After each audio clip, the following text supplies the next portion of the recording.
You know, every time you're at the gas station, you're probably thinking, how can I make this tank last just a little bit longer? Well, what if I told you the secret to better fuel economy isn't just about your driving habits, but about how your car thinks?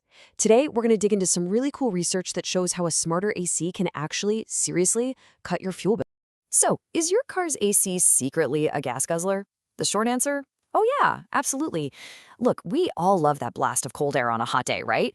But the power for that comes straight from your gas tank. So the real question isn't if it's costing you money, it's how much money. And more importantly, is there a smarter way to do it? All right, let's talk numbers. Let's really get into your AC's little fuel habit. How much is it actually costing you? I think the answer is going to surprise you. Get this. On average, running your AC can burn through an extra liter of fuel for every 100 kilometers. Now, I know, that might not sound like a huge deal on its own, but think about all the miles you drive in a year, or over the entire life of your car. It really, really adds up. And the real problem here isn't the AC itself, it's how it's being controlled. See, most car AC systems today are just, well, they're reactive. Think about it. The car gets a little too warm, and then the AC kicks on and blasts cold air to cool it down again. It's this constant game of catch-up, overshooting, then correcting, overshooting, then correcting. It wastes a ton of energy.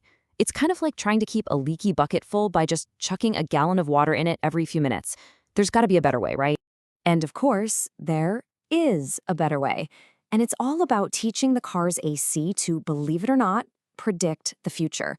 So instead of just reacting to what the temperature is right now, this new kind of controller can actually anticipate what's about to happen. This tech has a name. It's called Model Predictive Control, or MPC for short. And the best way to think about it is like a chess grandmaster. You know, a novice player, they're just thinking about their very next move. But a grandmaster, they're thinking 10, 20 moves ahead, running all the possibilities in their head to find the absolute best strategy. And that is exactly what MPC does for your car's air conditioning. So here's how that brain actually works.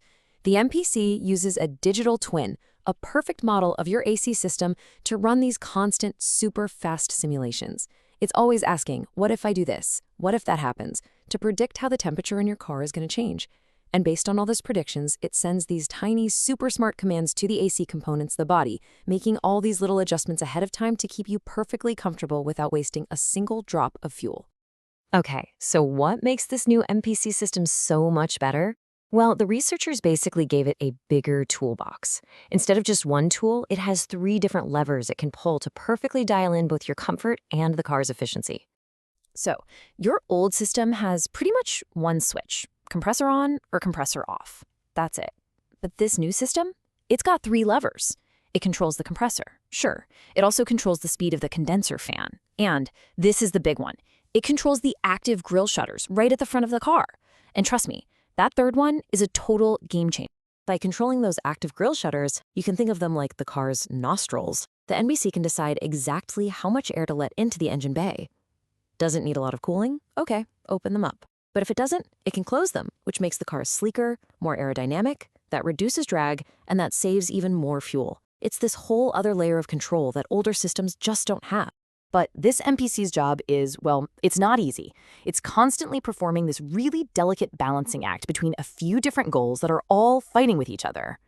And this is really the heart of it all. This is the crucial trade-off. So number 1, it has to keep you comfortable. That's job 1. But at the same time, it has to use as little fuel as possible. And on top of that, it has to protect the AC parts, like the compressor, from wearing out too fast.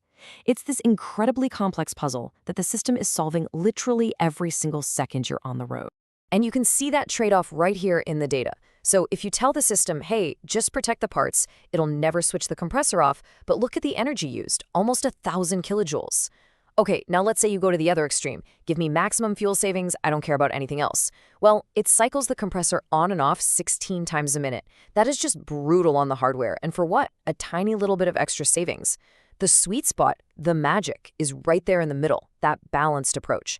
It slashes energy use, but only cycles the compressor a couple of times a minute. That's smart. So after all this fancy footwork, all this complex balancing, what's the actual payoff? What do we get for it? Well, let me tell you, the results are seriously impressive. All right, let's put these two head to head. In one corner, you've got the old-school reactive controller with its one little on-off switch. And in the other corner, you have the new predictive MPC controller with its 3 powerful levers. As you're about to see, the difference is, well, it's night and day. Okay, first up, the number that matters most for your wallet. This new MPC system cut the AC's energy use by a whopping 37.6%. Let that sink in. That's over a third of the energy it used to waste. Just gone. And here's the real kicker. It didn't just save energy, it actually did its main job better. The system was almost 33% more accurate at keeping the cabin at the right temperature. So you're not just getting a more efficient car, you're getting a more comfortable ride too. It's a total win-win. So what does all this mean at the gas pump? Well, it all adds up to a potential 3.5% improvement in your car's total fuel economy.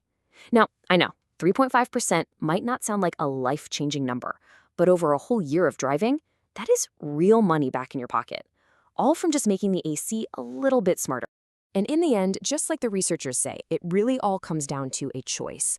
There isn't one single best setting. It's always going to be a trade-off between saving the most fuel and making sure the car's parts last a good long time.